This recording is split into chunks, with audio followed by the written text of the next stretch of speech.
Hello, hello, hello, microphone testing. আসসালামু আলাইকুম। Welcome to toto company. আরও একটা সকালবেলার মর্নিং রাইডে আপনাকে স্বাগত। তো এখন অলমোস্ট কটা বাজে? 7টা বা 6:30 এরকম সময়ে বের হয়ে গেছি। আজকে একটু কুয়াশা বেশি দেখতেছি এত সকাল সকাল। এই শুক্রবারের দিন, হ্যাঁ, অনেকেই যখন এই সময় ঘুমাই, আর আমি এই সময় এই সকালবেলা বের হয়েছি এই আবহাওয়াটার ফিল নিতে ভাই। আহ দেখেন, এখন এই যে একটু সরিষা এই রাস্তাটা হচ্ছে আপনার আমার খুব পরিচিত বলতে আমার বাসার একদম পাশেই। তো এই রাস্তাতে অনেক যাতায়াত হয়, বাট ওইভাবে দেখানো হয় না। আর এখন এই যে পাশে সরিষার অনেকগুলো ইয়ে আছে, তো জমি আছে। তো এখানে সরিষার ফুল ফুটে এখন আর সৌন্দর্যটা বেড়ে গেছে। তো এই জন্যই ভাবলাম যে আমার বাড়ির পাশের সৌন্দর্যটা আমি দেখাবো না। তো এই জন্যই আর কি বের হওয়া সকাল সকাল। তো কেউ সকালবেলা ঘুমাই, আর কেউ আমার মতো আমি আমি যেরকম আছি এরকম কেউ আছে যে সকালবেলা পাগলামি করার জন্য বের হয়ে যায়। আসলে পাগলামি করতে হবে ভাই। লাইফে কিছু কিছু জিনিস নিয়ে পাগলামি না না করলে আপনি অনেক কিছু মিস করবেন। লাইফের অনেক সৌন্দর্য, অনেক ভালো ভালো মোমেন্ট আপনি মিস করবেন। সো এই জিনিসগুলো মিস না করতে চাইলে কিছু কিছু সময় মনের কথা শুনতে হবে, মনের পাগলামিটাকে সায় দিতে হবে। তাইলে না আপনি ভালো কিছু অ্যাচিভ করতে পারবেন আর কি। আমি মনের কথা শুনি, নিজের পাগলামিটাকে প্রাধান্য দেই, তাই মাঝে মাঝে এরকম সৌন্দর্য আমি দেখতে পাই। তো শোনেন, নিজের কথা শোনেন, নিজের ভালো থাকেন, তাইলেই না আপনি নিজে কিছু করতে পারবেন। যাই হোক, আমার ভয়েসটা কি অন্যরকম লাগতেছে না? লাস্ট 2-3 দিনে খুব মানে অসুস্থ ছিলাম, এখনও আছি আর কি। খুব বেশি সর্দি লাগছে, একটু জ্বর ছিল। তারপরও আজকে একটু বেটার। দেন আজকে বের হয়ে গেছি ভাই। ওই যে এটাকে আমি বলছি না, শুক্রবার আসলে মনে হয় কেমন কেমন লাগে, আমার বের হইতে হবে, এরকম একটা নেশার মতো হয়ে গেছে। তো আজকে শুক্রবার, অন্য অন্য দিন তো আর বের হইতে পারি না, কাজের প্যারাই বা চাকরির প্যারাই বের হইতে পারি না। তো এখন শুক্রবারই বের হই আর কি। আর আজকে একটু কুয়াশাটা অনেক বেশি দেখতেছি। লাস্ট কয়েকদিন এরকম কুয়াশা ছিল না। মাঝে মাঝে আমি যেদিন বের হই সেই দিনই এরকম কুয়াশা হয়। এর আগে একদিন বের হয়েছিলাম, আগে কুয়াশা নাই ওই দিন, সেই কুয়াশা। তো তারপরে বের হয়ে গেছি, বের হইতে হবে।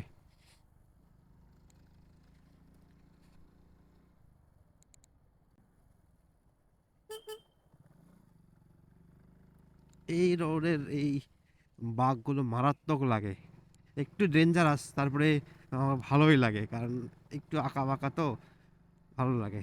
আমি বলছি না, এটা আমার বাড়ির একদম পাশের রাস্তা। তো এইটা আমার, ওই যে বলে না চোখ বন্ধ করে যে যাওয়া যায়, এই রকম রাস্তা আমার কাছে, যে আমি চোখ বন্ধ করলেও আমি মানে বলে দিতে পারবো কোথায় কীরকম কি আছে। ও, স্টান্ট হচ্ছে, সাইকেল স্টান্ট। একসময় আমিও সাইকেল চালাইতাম। ও, আর হয় না, কতদিন যে সাইকেল চালাই না।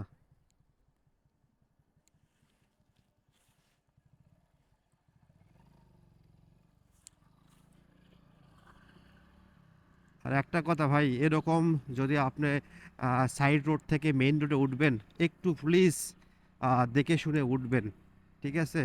একটু সময় দেন, 1 মিনিট 30 সেকেন্ড সময় দিলেই আপনি ভালোভাবে উঠতে পারবেন। তাড়াহুড়ো করার কোনো দরকার নাই। আপনার জীবনে মানে সময়ের থেকে জীবনের দাম অনেক বেশি।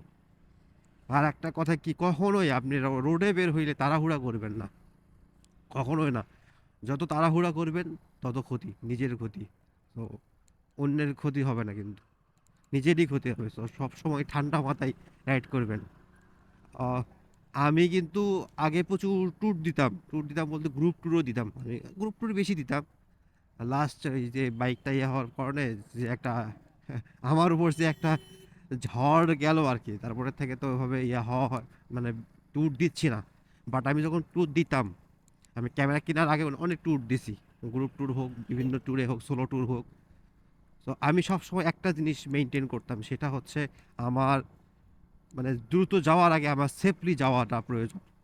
সো আমি যখন গ্রুপ ট্যুরও দিতাম, ওইভাবে আমি বলতাম যে ভাই আমি আমার কিন্তু প্রাধান্য এইটাই, আমি এইভাবে যাব। সো তাইলে যদি আমাকে নেন আমি আমি আসি, আর যদি না নেন ভাই আমি ঠিক আছে, সমস্যা নাই, আমি আমি যাব না। না ওনার, আমি যে গ্রুপের সাথে ট্যুর দিতাম খুবই ভালো, সবাই খুব সাপোর্টিভ করতো এবং সবাই ওইভাবেই চালাতো। সবার কাছেই ওটা কনসার্ন ছিল যে না, আমরা দ্রুত যাওয়ার আগে আমরা সেফলি পৌঁছাবো, আমাদের অত তাড়া নাই। ভাই ট্যুরে বের হইছি আমার মানে পরিবেশটা দেখার জন্য, রাস্তা দেখার জন্য, আমি নিজের মনের মানসিক শান্তির জন্য। তো আমি সেটার জন্য ট্যুরে বের হয়ে যদি আমি একদম দৌড়ের ওপর থাকি, একদম শুধু মানে গেলাম গেলাম গেলাম ইচ্ছা মতো, তাইলে লাভ কি হলো? তাইলে ট্যুরে দেওয়ার লাভ কি? মানে রাস্তার উপর দিয়ে শুধু মোটর বাইক চালানোর জন্য তো আমরা ট্যুরে বের হই না। ট্যুরে বের হই আমরা হচ্ছে মনের শান্তির জন্য, প্রশান্তির জন্য। আমরা মানে মানসিক একটা আমরা সবসময় সবাই কেউ মানে যে চাকরি করে বা বিভিন্ন বিভিন্ন একজনের কাজের ব্যস্ত থাকে, সো সেখানে যে মেন্টালি একটা প্রেশার থাকে, সো প্রেশার থেকে বের হওয়ার জন্য দুই একদিনের জন্য আমরা বের হই মেন্টাল একটা রিফ্রেশমেন্টের জন্য। তো সেখানে রিফ্রেশমেন্টের জন্য বের হয়েও যদি আমরা এখন মানে রেসিং করি বা আমার সময়ে হচ্ছে আমার ১ ঘন্টার মধ্যে ওখানে যাইতেই হবে, তো তাইলে তো সেটা যাওয়ার দরকার নেই ভাই। আপনি যদি ওইভাবে যান তাইলে যাওয়ার দরকার নেই। আমি বলবো আপনার বের হওয়ার দরকার নেই। আপনি বের হবেন, ট্যুরে বের হবেন, বাইক নিয়ে বের হবেন রিফ্রেশমেন্টের জন্য। আপনি আপনার মতো করে সুন্দরবনে যাবেন। আপনি হচ্ছে কি বলে এটা, যেইভাবে গেলে আপনি চারপাশটা দেখতে পারবেন। কারণ আপনি যেখান থেকে আছেন এইখান থেকে কিছু দূর গেলে কিন্তু পরিবেশ, মানুষ, ভাষা অনেক কিছু চেঞ্জ হয়। একটা ইয়ে আছে না যে আপনার নিজের এলাকা থেকে যখন মানে এক জায়গা থেকে আরেক জায়গা ৩০ থেকে ৪০ কিলো পর পর কিন্তু সেইখানকার ভাষা চেঞ্জ হয়ে যায়, সেইখানকার খাবার চেঞ্জ হয়ে যায়, পরিবেশ চেঞ্জ হয়ে যায়। তো এইটা আপনি ইয়ে করেন আর কি, মানে ওইটার ইয়ে বের করেন। আপনি তো একটা গণ্ডির মধ্যে আছেন, ওইখান থেকে আরও মানুষের সাথে বিভিন্ন রকমের মানুষের সাথে মেশেন। একটা কি, যত মানুষের সাথে মিশবেন তত শিখবেন। জানার কোনো শেষ নাই ভাই। লাইফে এই শিক্ষাগুলোই আপনার এখন না হোক পরবর্তী লাইফে আপনার হচ্ছে কাজে দিবে। যে কোনো একটা না একটা কাজে হুট করে এই জিনিসগুলো চলে আসবে। সো শেখেন, শেখার জন্য বের হন, নিজের মেন্টালি হচ্ছে কি বলে রিফ্রেশমেন্টের জন্য বের হন। শুধু ওই রেস করার জন্য বের হয়েন না, তাইলে কিচ্ছু হবে না ভাই। আমি ওই জ্ঞানী জ্ঞানী কথা বললাম, আমি জ্ঞানী জ্ঞানী কথা বলি নাই ভাই। জাস্ট আমার যেটা ফিল হয় আমি সেটাই বললাম। যেটুকু এই ক্ষুদ্র ক্ষুদ্র হচ্ছে বাইকিং লাইফে যেটুকু শিখছি আর কি, সেটাই শেয়ার করলাম। তো বাইক চালাই তো আস না, ২০০৯ সাল থেকে আমি বাইক চালাই। তো তখন হয়তো ওভাবে চালাইতাম না, আব্বুর বাইক ছিল ওইটা নিয়ে শুরু করছি। তারপরে আস্তে আস্তে আস্তে আস্তে আস্তে আস্তে ডেভেলপ, আজকে ২০২৬ সাল, অলমোস্ট কয় বছর, ২৬ বছর, ২৭ বছর, সরি সরি সরি, কত ১৬ বছর, ১৭ বছর, ১৬ বছর ধরেন, ১৬ বছর ১৭ বছর হচ্ছে বাইক বাইক চালায় আর কি। তো এই আর কি, এই নিজের এক্সপিরিয়েন্স থেকে বললাম।